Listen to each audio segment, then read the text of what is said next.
В эфире специальный выпуск новостей. Здравствуйте. Начнем выпуск с новостей Генеральной прокуратуры Абхазии. По факту убийства гражданина Турции возбуждено уголовное дело. Сегодня, 23 мая 2023 года, в городе Сухум, примерно в 14:10, на пересечении улиц Сахарова и Арзанба в результате стрельбы из огнестрельного оружия был убит гражданин Турции Айдын Ахмед, 2002 года рождения. А 4 граждан были доставлены в медицинские учреждения с ранениями различной степени тяжести. Среди пострадавших несовершеннолетний 2009 года рождения. По факту умышленного убийства, совершенного общеопасным способом, прокуратурой города Сухум возбуждено уголовное дело по признакам преступлений. В настоящее время проводятся оперативно-следственные мероприятия, направленные на установление обстоятельств произошедшего и лица, совершившего данное преступление. Об этом сообщает пресс-служба Генпрокуратуры Абхазии. К другим новостям. 23 мая православные христиане вспоминают одного из 12 апостолов Симона Канонита, который проповедовал в Абхазии и принял здесь мученическую смерть. В этот день во всех храмах республики проходят торжественные богослужения. Подробности в репортаже Гугуцы Вардания.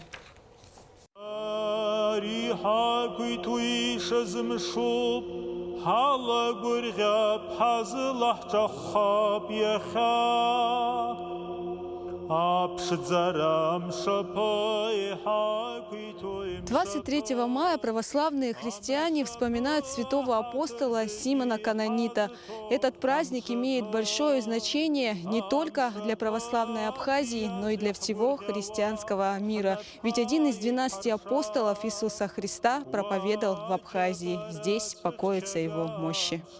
Один из самых главных христианских праздников Абхазской православной церкви после Пасхи – День памяти апостола Симона Канонита, который был послан на землю абазгов, чтобы проповедовать Слово Божье.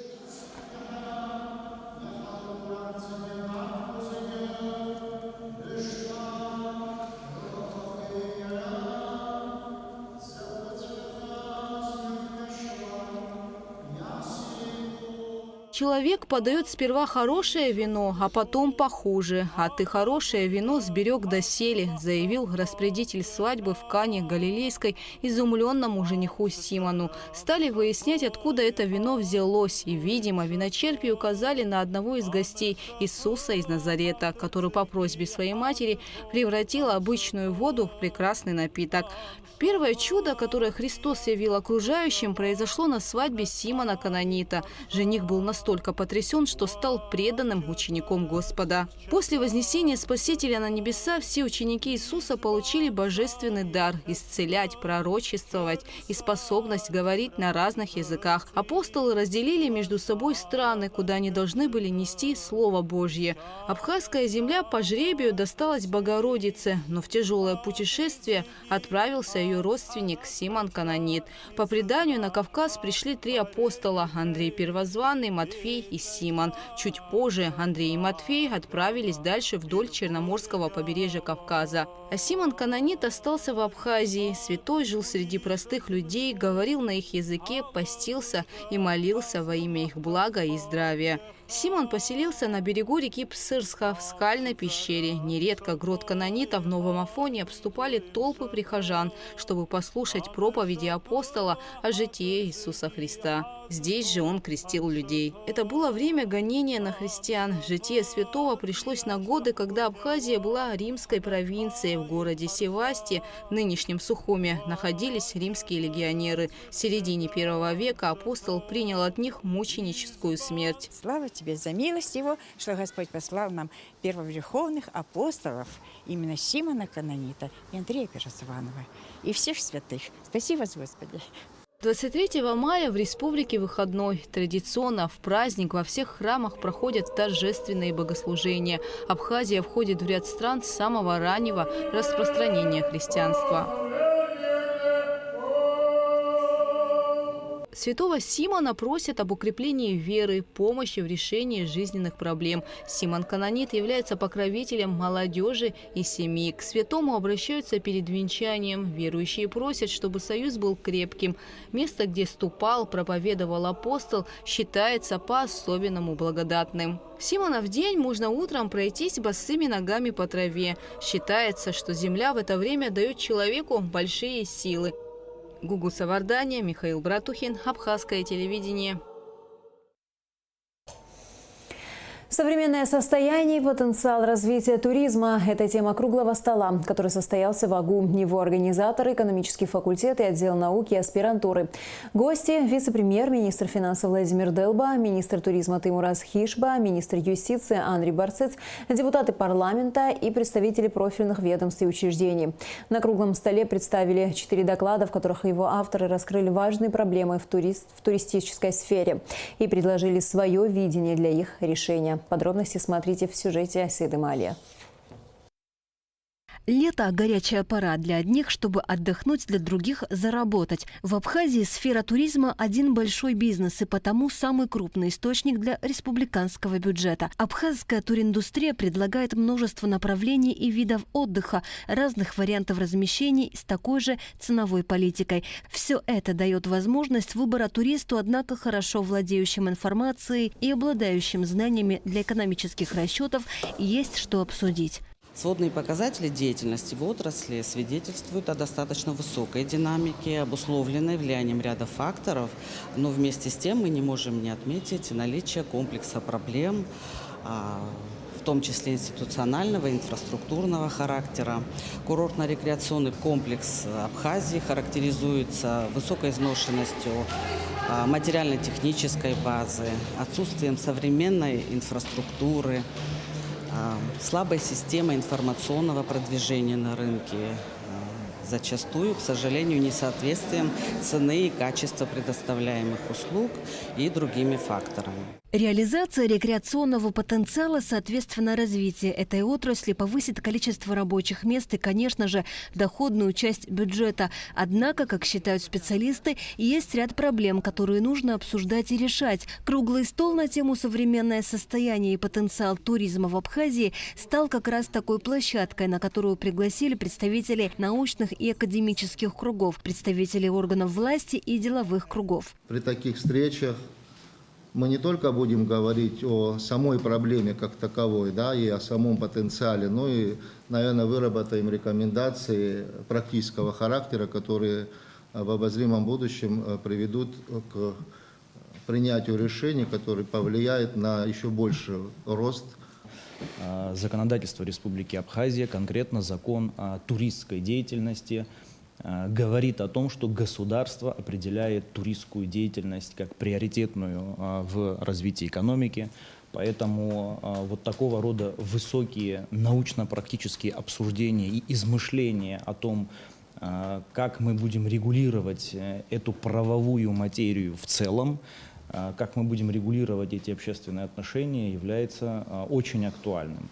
Несомненно, реагирование на предложения и замечания специалистов даст положительные результаты, потому подготовленные доклады касались конкретных проблем и вариантов решения тех или иных задач. Старший преподаватель кафедры экономической теории Линда Ампар представила доклад на тему «Туристские ресурсы как основа туристского потенциала Абхазии». Она считает, что туристский потенциал республики не выявлен, необходимо провести исследования, в частности, юридически произвести разбивку по объектам.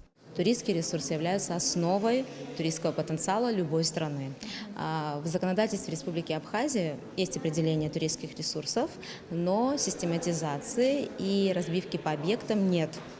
Учитывая подобное, получается такая ситуация, что нет реестра у нас туристских ресурсов на территории Абхазии, нет кадастра туристских ресурсов в Абхазии, нет возможности планирования, нет возможности определения объемов туристского рынка. Участники круглого стола, начальник экспертно-правового отдела Минэкономики Абхазии Анзор Цко согласился с тем, что понятие «туристский потенциал» нужно развивать и конкретизировать. Необходимо провести правовую работу, которая должна предшествовать информационно-аналитическая работа. Мы можем отметить, что есть необходимость внесения правок в наше законодательство в этой части, а также, помимо внесения правок в действующий закон, осуществить правовой анализ необходимости внесения изменений и в подзаконные акты. В частности, по трудовым ресурсам в действующем законе говорится, что классификация видов туристических ресурсов определяется в соответствии с законодательством Республики Абхазия. Здесь требуется уточнение, каким именно подзаконным актом нужно это делать. Либо же на уровне акта Кабинета министров, либо же на уровне акта Центрального органа госуправления в области туризма. Заместитель декана экономического факультета, старший преподаватель кафедры бухгалтерского учета и аудита Инал Хамгоков представил доклад на тему «Информационное обеспечение как фактор развития туризма». Он предлагает конкретные шаги. У Министерства по туризму есть портал Абхазия Travel. Я считаю, что государству очень важно уделять подобным вещам большое внимание, и необходимо на базе уже существующего портала развивать подобный портал. И на этом портале нужно, естественно, давать информацию, во-первых, о самой Абхазии, рассказывать, какие у нас есть достопримечательности, объекты, которые могут посетить туристы. Кроме того, необходимо на этом портале, наверное, давать информацию о объектах размещения, о различных туристических продуктах и, конечно же, полезную для туристов информацию. И в дальнейшем уже можно было бы внедрить, например, возможность оплаты различных услуг, туристических продуктов и тех же средств размещения, чтобы турист, уже находясь у себя дома, распланировал весь свой отдых и не тратил здесь на это свое время. Депутат парламента Дауд Хутаба с видением докладчика согласился и наряду с ним озвучил свою идею создания приложения для мобильных телефонов. Я как турист, если ехал бы в какую-то страну, я очень хотел бы иметь возможность скачать приложение, которое позволит мне. Вот вы говорили о самых разных сферах, например, что касается здоровья, что касается безопасности, то есть связаться всегда с тем же Министерством внутренних дел. Или вы говорили о том, чтобы в дальнейшем уже о бронировании отелей, об информации. То есть, мне кажется, сегодня уже именно надо работать над приложением. Это ни в коем случае не отменяет, конечно, сайты и порталы, но вот я считаю, все-таки, наверное, сегодня у каждого есть смартфон, он наиболее удобный, он позволяет получать быструю информацию в любом месте. Вице-премьер поинтересовался у представителей Министерства туризма тем, какая работа ведется в этом направлении. По словам начальника отдела информационного сопровождения и имиджевой политики Минтуризма Оксаны Топагуа, есть Абхазия Travel портал. Однако, как выяснилось в ходе дискуссии, в работе портала есть определенные недочеты, которые в настоящее время устраняются. Вместе с тем Оксана Топагуа уточнила, что горячая линия Минтуризма работает 24/7. О правовой основе туристской деятельности и пути их совершенствования говорила доцент кафедры географии Кристина Лакербая. По ее словам, закон, регулирующий туриндустрию, принятый еще в 2005 году, перестал отвечать современным требованиям.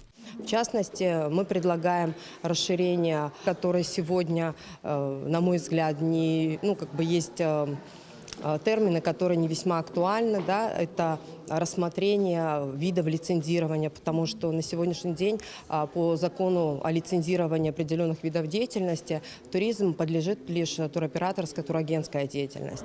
Я предлагаю расширить этот спектр услуг, так как мы сегодня предлагаем отдельные турпродукты в виде экскурсионного обслуживания, в виде средств размещения организованного и индивидуального типа, в виде экстремального вида. То есть эти виды на сегодняшний день фактически подходят под туроператорскую деятельность, но хотелось бы их выделить из этой сетки и, в принципе, выделить их как отдельные виды деятельности с правом развития перспективе. Выделить как отдельные виды деятельности особенно необходимо экстремальные виды туристического отдыха, такие как сплав по реке, прыжок с тарзанкой или полет на параплане. Кристина Лакербай уверена, что подобную сферу должны контролировать МЧС, и это лишь единичный пример того, почему необходимо разграничение по видам деятельности. В законе о туристической деятельности в главе 1, да, статье 1, это общие понятия, нет таких понятий, как определенные виды туризма, такие как есть такие понятия, как въездной туризм, выездной туризм,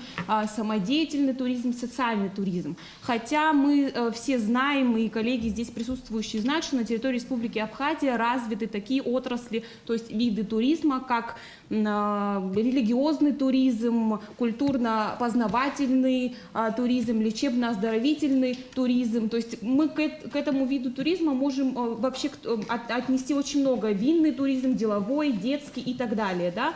Однако закон таких понятий не предусматривает. То есть, мне кажется, это не так сложно внести изменения в этой части, именно в главу 1, да, и в эту первую статью. Деятельность экскурсоводов регулируется соответствующим положением, потому было бы целесообразно рассмотреть новое положение, в котором была бы прописана имеющаяся в республике туристская деятельность. По словам старшего преподавателя кафедры экономики Александра Страничкина, в связи с принятием закона о лицензировании все виды лицензирования из закона о туристской деятельности были убраны. Потому, вероятно, изменения придется вносить именно в закон о лицензировании. Владимир Долба сказал, что данные вопросы нужно принимать в работу и порекомендовал включить в состав рабочей комиссии Кристину Лакербая, которая много лет проработала в Министерстве туризма. Председатель ревизионной комиссии Республиканской ассоциации экскурсоводов представил доклад на тему «Условия совершенствования экскурсионной деятельности на туристическом рынке». Круглый стол, на котором были представлены доклады с научным подходом, очевидно, даст положительные результаты, озвученные проблемы найдут решение. Асида Малия, Заур Кварчи, Абхазское телевидение.